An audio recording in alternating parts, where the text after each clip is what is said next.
Hola amigos, ¿cómo estáis? Pues aquí la cita, bueno, semanal, a veces no tan semanal, depende de cómo sople el viento.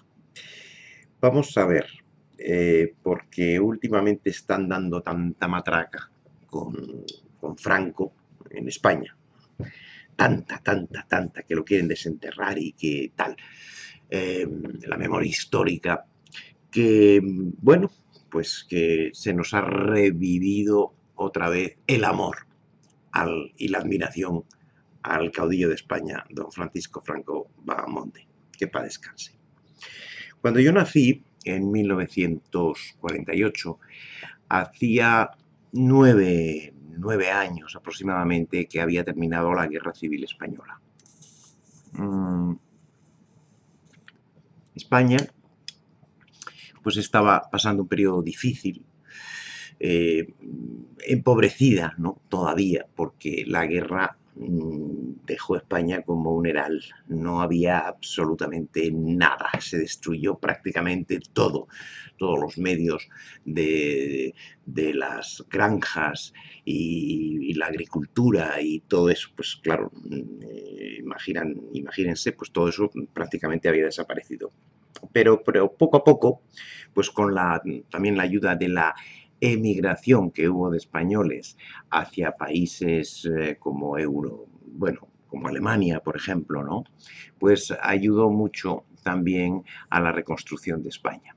Eso es una cosa que no podemos olvidar a todos nuestros compatriotas que salieron de nuestro país, porque claro, no había trabajo, no había prácticamente nada, era muy temprano, una guerra de estas destroza mucho y llega muy hondo y muy profundo y a todos los niveles, sobre todo el nivel económico, ¿no? Y financiero. Y obviamente, pues España empezaba. Según iba yo teniendo uso de razón, iba viendo pues esos pequeños avances, ¿no? Por así decirlo. Eh, Poco a poco teníamos, claro, yo en esos tiempos vivía en Madrid. Y entonces, pues, claro, en Madrid pues se notaba muchísimo más el desarrollo, ¿no? Era mucho más rápido. Había unos carros antiguos, unos coches antiquísimos y no había semáforos. No había semáforos. Yo recuerdo eh, el primer semáforo que se inauguró en Madrid, me parece que fue en el año 50 y tantos, y fue en la Cibeles, precisamente, en Cibeles, en la calle de Alcalá. Creo recordar porque me llevó mi abuelo y mi padre, fuimos a verlo, ¿qué es esto de un semáforo? Una cosa increíble, ¿no? Y para regular el tráfico y todas esas cosas. O sea, muy interesante. Entonces, pues nada, pasó el tiempo, yo me marché de España, volví a España después, otra vez hice el servicio militar, que pienso yo que el que hayan abolido el gobierno de España, el servicio militar, me parece que es una cosa mala. Creo que todo el mundo debería de pasar por esa fase de militar para aprender muchas cosas. Además, les voy a decir una cosa, en el servicio militar yo daba clases de gramática precisamente, ¿no? A gente pues que no sabía leer, ni escribir, ni nada. Entonces, el servicio militar no era solamente pues una cuestión de armas y cosas de esas, ¿no? Sino también pues para aprender, se aprendían muchas cosas. Había soldados que habían estudiado o lo que fuera, sabían de ciertos temas, mecánicas, por ejemplo, enseñaban también mecánica de automóvil y cosas de esas. O sea, fue una cosa bastante buena, yo creo. Yo hice el campamento en el CIR 30 y tantos de Alcalá de Henares, no me acuerdo, y después pasé a Artillería 13 de Getafe, ¿no? Con el coronel Gadeiras Montero, que después llegó a general y en fin, era un gran hombre, Gadeiras Montero. Entonces, pues efectivamente España fue saliendo poco a poco pues, de esa crisis hasta llegar a ser, pues eso, la séptima o octava potencia industrial del mundo. Todo eso es gracias al generalísimo. todo. Y a su gobierno, naturalmente, ¿no? Y a todos los españoles que colaboraron, por supuesto, en el trabajo y tal. No había paro, no había nada ya en los años, cerca de los años 70, prácticamente no había paro en España. Estaba ya todo el mundo trabajando, la gente que estaba en Alemania había vuelto con sus ahorros y con sus cosas, que lo invirtieron en España, en negocios y en cosas. O sea, creo que España lo hizo bastante bien, ¿no? En aquel tiempo y tal. Y yo no vi pues ninguna represión ni ninguna cosa de esas. No digo que no las hubiera, pues seguramente, claro que las habría, ¿no? Obviamente. Pero lo importante de esto es que no solamente a mí, sino a casi todos los de mi generación y generaciones anteriores, por ejemplo, mi familia, mi madre vive todavía, tiene 93 años, ¿no? Y me cuenta horrores, ¿no? Cosas que pasaron en la República Española y tal. Mi madre nació en 1925, imagínense, y me contó una serie de cosas, y mis abuelos también me contaban muchísimas cosas, ¿no? Que habían pasado en la guerra o en la República, y bueno, pues era de ponerse los pelos de punta, naturalmente. Pero bueno, el tiempo había pasado y a todos se nos había olvidado la figura de Franco, ¿no? Ya murió en el año 1975, creo recordar. Mm, Yo fui también al Palacio Real a rendir mi humilde homenaje a un hombre que creo que se lo merecía, naturalmente. Y, y bueno, y poco a poco, pues ya todos instalados en nuestros trabajos, en nuestras cosas, pues se nos olvidó. Se nos olvidó pues la figura de Franco, ya lo habían enterrado, ya habían pasado varios años y tal, y ya pues España funcionaba con la democracia, teníamos al rey, el rey don Juan Carlos, una nueva constitución y bueno, pues aquello funcionaba bastante bien, fue una grandeza muy grande, ¿no? Para España, entró también en el mercado común, ¿no? En la Unión Europea, ¿no? Y que yo, por ejemplo, estoy en contra de la Unión Europea. Yo creo que España debería de salirse ya, sobre todo ahora. Pero bueno, entonces, pues España iba estupendamente.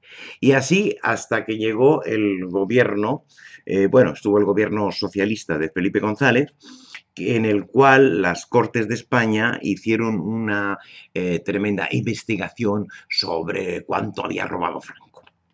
Había robado horrores y tal, y no encontraron nada, absolutamente nada. Franco no había robado nada, ya les conté en otro video, que daba su sueldo al pueblo y que efectivamente no tenía dinero, no era un hombre que había robado en absoluto del tesoro público. Su mujer era riquísima, doña Carmen Polo de Franco era una mujer muy rica.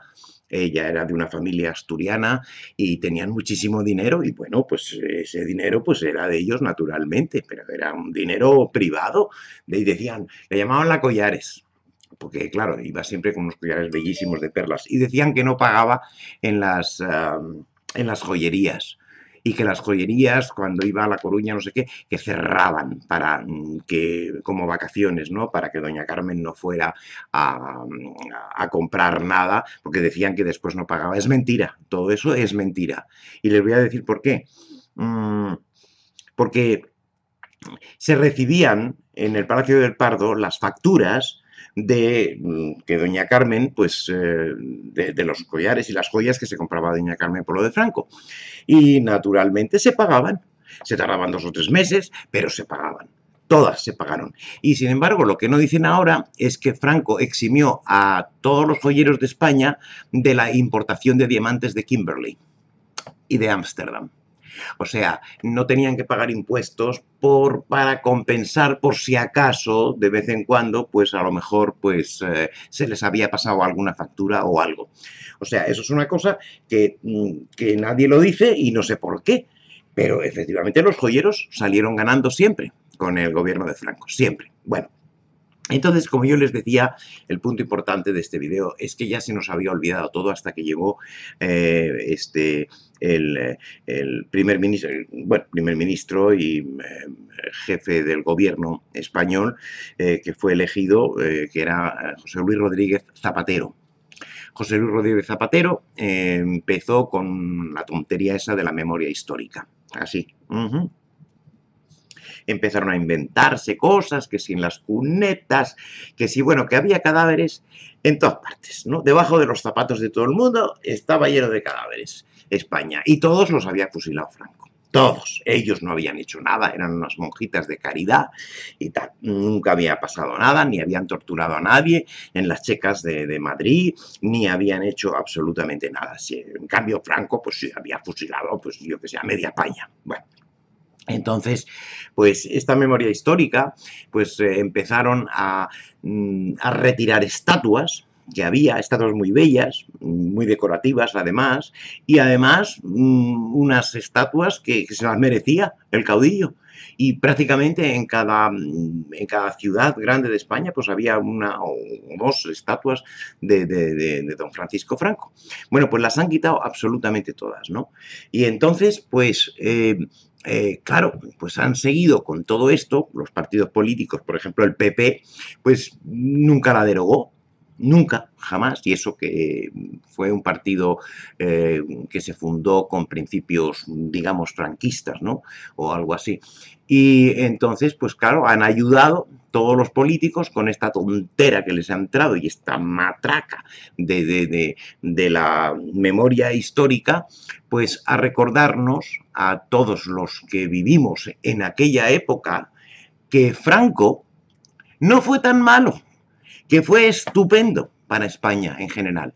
Claro, la izquierda no le gusta perder y no le gusta haber perdido la guerra. Una guerra que iniciaron ellos, que la inició precisamente el Frente Popular, el Partido Socialista, que salieron a torta limpia con los comunistas, ¿no? Y claro, había una gran división entre ellos y tal, hasta que algunos generales, pues se levantaron. El último en levantarse fue Francisco Franco, precisamente, ¿no? Que estaba de gobernador, me parece que en las Islas Canarias, ¿no? Entonces, pues claro, ya que teníamos olvidado este tema y que podíamos pues vivir pacíficamente en España y tener otra visión de futuro, ¿no? Para que el país siga subiendo, porque el país ha ido bajando, bajando, bajando, bajando, y de la séptima a octava potencia que éramos en el año 75, resulta que ahora no sé si somos la 40 en el mundo. O sea que, ¿dónde está la ganancia de España con toda esta democracia y estas tonterías y tantos políticos y tantas corrupciones y tantas autonomías y tantas cosas? Porque esto de las autonomías ha sido un desastre tremendo y un nido de corrupción en España, y además la ruina, porque son prácticamente la ruina. Entonces, pues claro, yo que tenía prácticamente olvidado al caudillo, no olvidado, porque siempre lo tengo en el corazón, obviamente, ¿no? Pero ya pues que uno no se acordaba de estos temas ni nada, es agua pasada, que no mueve molino. Bueno, pues entonces ahora nos empiezan a recordar, tras tanta matraca y tanto rollo con Franco y que hay que desenterrarlo y no sé qué y no sé cuál, que claro, obviamente a muchos españoles como yo, pues les está sentando muy mal la cosa, porque hay muchos españoles que adoran a Franco, naturalmente, y que reconocen, y los que no le adoran también reconocen la gran labor que hizo Francisco Franco. Entonces, pues claro, yo por eso últimamente pues estoy recordando los viejos tiempos y estoy al lado de aquellos que lucharon por España y que murieron por España, tanto de un lado como de otro, pero al mismo tiempo pues recordando siempre lo bueno que hizo el generalísimo, y muy agradecidos que estaban los españoles a Franco, muy agradecidos, y lo pueden ver ustedes en videos cuando él murió. Ahora, claro, a partir de esa fecha de que murió, pues empezó la adoctrinación, el pum pum, el que Franco, que es un dictador, y está pasando a la historia, o quieren que pase a la historia como un dictador. Franco no fue un dictador. Franco, pues sí, obviamente tuvo un gobierno autoritario. ¿Por qué? Porque teníamos muchos enemigos en España y los teníamos dentro, o sea, y también fuera, ¿no? Naturalmente. Y claro, obviamente, pues tenía que gobernar un poco autoritariamente. Si no lo hubiera hecho así, Franco no hubiera tenido el más mínimo éxito, porque se lo hubieran comido, se lo hubieran comido. Y sin embargo, no fue así. Él se mantuvo y así hasta el final.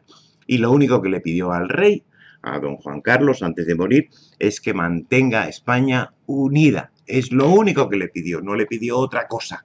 Y de ahí, bueno, pues pasó a la democracia, con lo cual yo creo que es el padre de la democracia española. Gracias a Franco tenemos esa democracia en España hoy día. Y obviamente, pues también Franco no dejó en su testamento ninguna disposición para ser enterrado. No, nada, no dijo nada. Creo que es un tema que lo dejaría a su familia, a su hija o a doña Carmen, y que él pues seguramente quisiera ser enterrado pues en el cementerio del Pardo o a lo mejor en el Palacio de Meirás, en Coruña, o no sé, en alguna tumba familiar, donde están sus familiares también, en el Ferrol, en Coruña, pues pues seguramente a él no le importaba ya después de muerto. A él lo único que le importaba era la unidad de España. Precisamente lo que estamos perdiendo hoy día. Hoy día, con tanto separatismo, que todo esto es gracias a las autonomías. Separatismo catalán, separatismo vasco, separatismo gallego, también los andaluces andan jodiendo un poco. En fin, realmente pues no es agradable, ¿no? El panorama que tiene ahora. Y pues yo siempre recordaré con cariño pues, a ese hombre que fue un buen hombre, porque no se le conocieran aventuras amorosas, ni salía por las noches a emborracharse, ni... Bueno, miren, salía por las noches, él, a mirar el crecimiento de España, las obras que se hacían en Madrid. Eso es una cosa que se sabía. No iba en un automóvil y se estaba haciendo una fábrica o cualquier cosa, él iba a mirar, a él le gustaba ver todas estas cosas. Inauguró todos los pantanos del mundo, por eso le llamaban Paco el Rana, porque iba de pantano en pantano, pero es que gracias a esos pantanos, en un país tan seco, con una mala distribución de ríos, que tiene que tener bastantes ríos y bastante agua, pero con una distribución pues bastante mala, por así decirlo, pues obviamente, si no hubiera sido por los pantanos de hoy, pues España estaría muerta de sed. No podría haber tenido ese desarrollo ni en agricultura ni tan siquiera económico. Así que, pues, cuanta más matraca están dando con esto de Franco, pues más somos los españoles los que estamos con el recuerdo bendito de este hombre que hizo tanto por España y tanto por nosotros, por cada uno de nosotros, y que nos dio trabajo, nos dio paz, nos dio seguridad, porque yo recuerdo, yo me iba por Madrid con mis amigos a cenar a las 11 de la noche y después terminábamos en el teatro y al final pues íbamos a una discoteca y hasta las 7 de la mañana que terminábamos tomando churros en San Ginés, en Madrid. Sí, señor, detrás del Teatro Eslava. Y con una seguridad, vamos, no se atrevía nadie a hacerte nada. Porque claro, como lo cogieran, desde luego ese iba a la cárcel, ¿no? Pero así directamente. O sea que estos políticos de hoy día y con estas perras que han cogido con Franco y todas estas cosas, creo que si no dan marcha atrás, en España puede haber un lío y muy gordo, y muy gordo. Quizá hasta otra guerra, no les digo más, porque hay gente que no está dispuesta a quedarse en el sofá viendo la televisión y viendo cómo destrozan España. Hay gente que no está dispuesta a esto. Hay todavía algunas personas que están dispuestas a luchar y que están dispuestas inclusive a morir para que España siga adelante. Amigos, pues esto es lo que yo quería decir y que sigan dando la matraca y yo también voy a dar la matraca con Franco porque desde luego creo que estoy de parte primero de la historia, que no la pueden cambiar, y segundo, de un hombre que fue decente, que fue bueno, que fue humilde y que creo, en mi opinión personal, que ha sido lo mejor que le ha ocurrido a España en prácticamente toda su historia. Después de los Reyes Católicos, sobre todo, creo que no ha habido un gobernante mejor en estos últimos 500 años. No lo ha habido. Creo que Franco fue el que dio la nota y, por cierto, la nota más alta. Esto era todo lo que yo quería decir. Pues así que ya lo saben ustedes. Muchísimas gracias por escuchar. Hasta luego.